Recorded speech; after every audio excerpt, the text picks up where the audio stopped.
Ayan, magandang umaga o tanghali ito. Magsasabaw tayo ng isda na hasasa. Ayan po. 4 piraso lang nalulutuin ko dahil dalawa lang ko kami mga kapatid. 4 piraso lang po yan na hasasa ang gagawin natin nilutuin.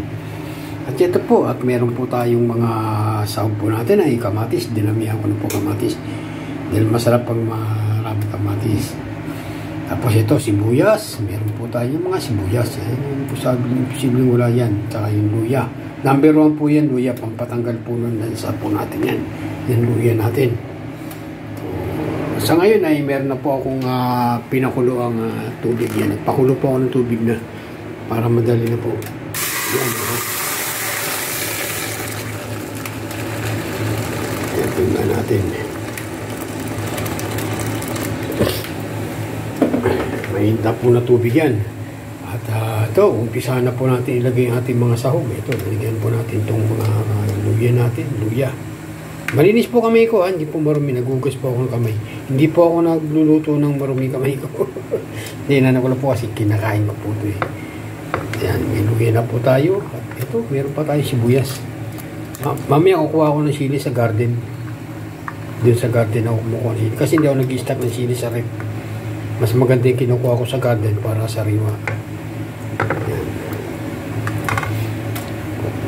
At lalagyan na po natin itong napakaraming kamatis. Ayan. Ayan natin. Ayan. Ayan po, nakikita po naman ninyo. Kaano natin dinano yan.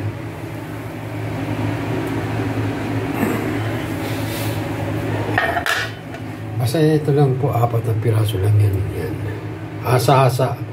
Bumili ko kasi 1 kilo, marami naman. Kaya, ito na po ang 4 na piraso lang po. Ayan. Tapan po na muna po natin para pag kumulo po, dudurugin po natin ang ating kamatis. Ayan po. Tapan muna po natin. Ayan. Balikan na lang po natin mamaya. Ayan o, kumukulo na siya.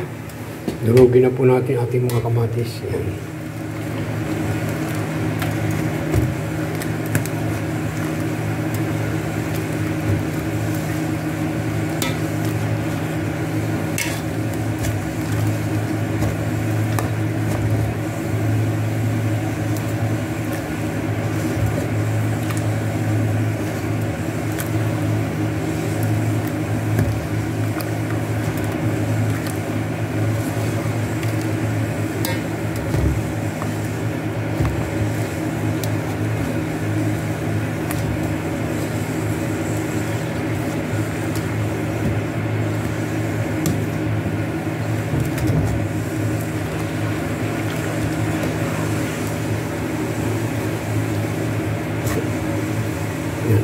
Pakukulin uli natin muna. Ayan lang natin, lumambot po yung ating kamatis.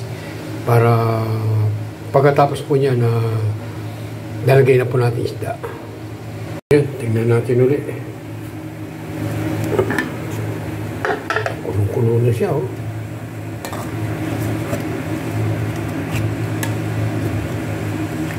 Pero ilalagay na natin yung isda natin para ano na yan, natin yung isda. Isa-isahin lang natin.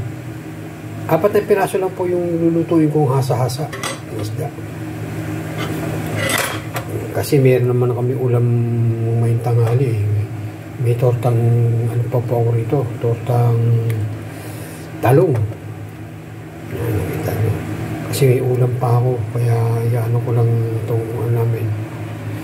Yung hasa-hasa na yan.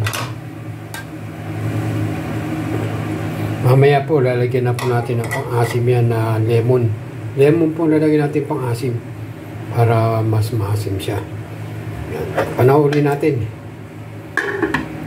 Ayan kasi po, may ulam pa po akong ngayon. Yan. Ito po yung tortang talong namin na ulam. Tsaka yung inihaw na isda. Ano yan, inihaw namin. Tsaka ito may kulay pa. Oh. Kaya lang po ako naggawa ng, ng sabaw para meron lang po kami sabaw. Yan, makita nyo naman. Sige mamaya natin, balikan na lang po natin ating ulam. Yan, tingnan na natin kung ano. Yan, nakakulo na po. Lagay na po natin ito po yung ating lemon, lalagay na po natin.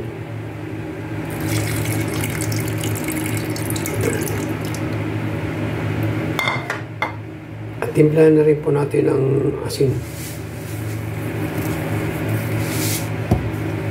At lagyan rin po natin ng konting bechin. Yan po, para malasa-lasa na rin po. Yan. Bechin at asin lang po natin, nilasa po natin para medyo masarap-sarap naman po lasa ng ating sinabawang hasa-hasa.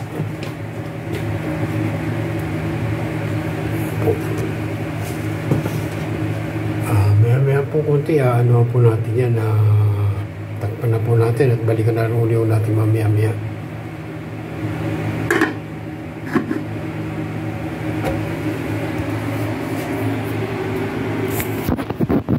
O yan, sanaw natin kung pwede na. O yan, kumukulong-kulo na po siya. Yan, nakita nyo po ang ating sinabawang yan, sinabawang isda. Tingnan po natin lasa kung ayos na po.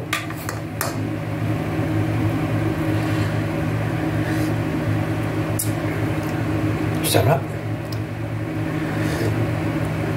Asim. Yan po, luto na po ang ating sinabawang isda. Yan po, ang ating ulam ngayong pananghalian. O, sige po, hanggang dito na lang po ang aking video. Maraming salamat po sa lahat po ng mga sumusuporta sa aking munting channel. Sana po, panoorin niyo naman po itong aking nilutong ulam na sinabawang isdang hasa-hasa.